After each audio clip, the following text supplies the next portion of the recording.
அஸ்ஸலாமு அலைக்கும். வாழைப்பூ பொரியல் எப்படி செய்கிறதுன்னு பார்ப்போமா?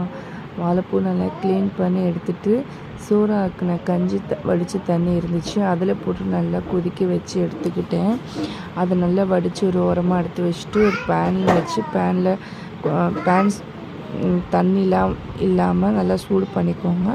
அதில் கொஞ்சமாக தேங்காய் எண்ணெய் ஊற்றிக்கிட்டு கடுகு பொரிஞ்சு வந்ததுக்கப்புறம் ஒரு 2 சைஸ் சின்ன வெங்காயம், கொஞ்சம் பெரிய வெங்காயமாக எடுத்துக்கோங்க.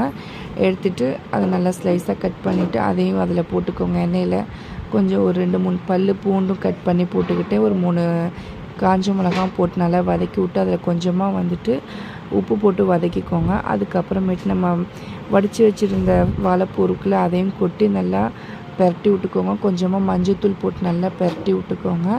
நல்லா வதங்கி ஓரளவுக்கு வரும்போது கொஞ்சம் வெந்து வரும்ல, நல்லா வெந்துடும். ஏன்னா நம்ம வடித்து தானே வச்சுருக்கோம்.